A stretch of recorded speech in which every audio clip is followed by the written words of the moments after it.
All right, joining me once again here on the Matthew Filipowicz Show is my good friend D-Nick, the Microphone Misfit. D-Nick is a Chicago-based hip-hop artist and MC. His latest album is Escape from Babylon. You can find it at themicrophonemisfits.bandcamp.com. D-Nick, thank you so much for being on the show again.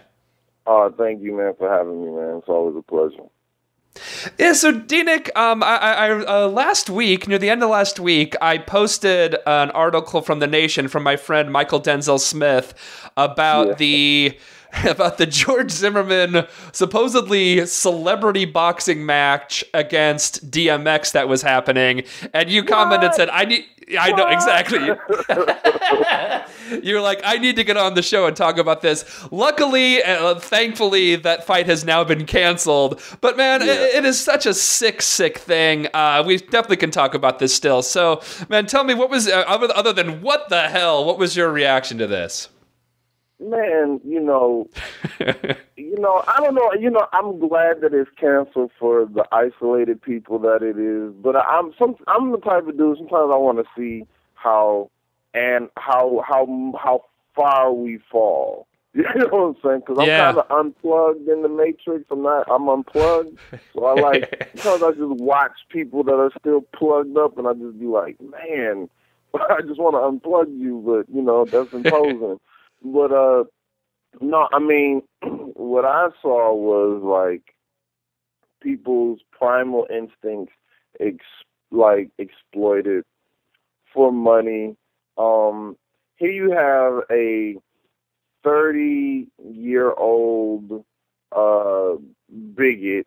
You know what I'm saying? I mean, hell, the dude murderer. And murderer, and the dude is Latino. And he hate Latino people. Like, you know what I'm saying?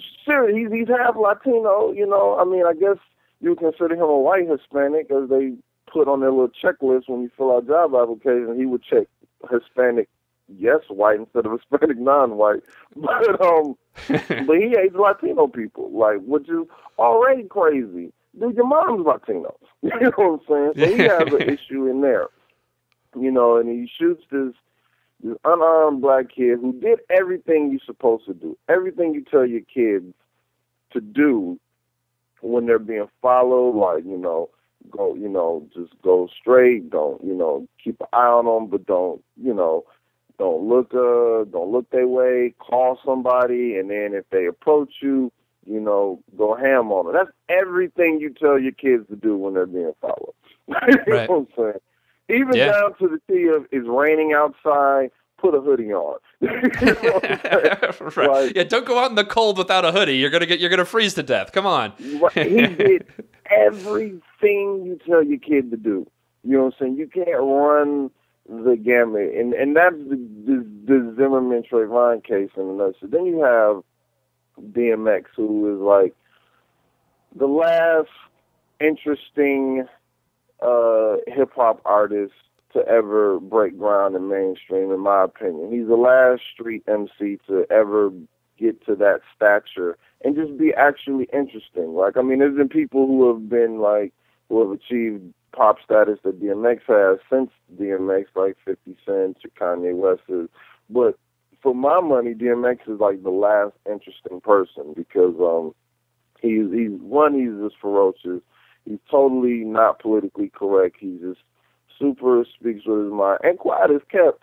As much debauchery as he finds himself into, DMX is actually a positive MC. He prays. You know what I'm saying? On his records, he's not afraid to cry. Russell Simmons in his book had a great quote about the whole back in the day when it was DMX versus Jay-Z, and he was just like, listening to Jay-Z will get you to hell. Listening to DMX will get you to heaven. Because DMX is the dude that tries to do right and always does wrong, but always tells you to do right. So he was a very interesting dude. He was like this generation, that last generation's Jimi Hendrix. He was like and still is a tortured soul. And then you have this guy with a legacy in hip hop who is an uncontrollable junkie who, has been abused to the high heavens. Look at DMX's story. The brother was, he was abandoned at a boys' shelter. You know what I'm saying? Yeah. He's a junkie, and that's with all respect to DMX. He has this disease. He's a junkie. And then he's just totally raised by the streets, totally marched to a beat of his own drum, and just a tormented, dedicated artist. And they just, because he's so funny and so interesting, because this is the 100 crackheads are funny, like, people are like, in a broad, and I'm not in a, like, general sense of isolated incidents, not in an overall sense they're funny. But, their mannerisms and things, it's funny, So you decide to put DMX in a fight with George Zimmerman, and it's a 43-year-old junkie versus a 30-year-old, dude who's been training for they say a month, and And the biggest thing about this farce, that nobody really touched on, is that this is for charity.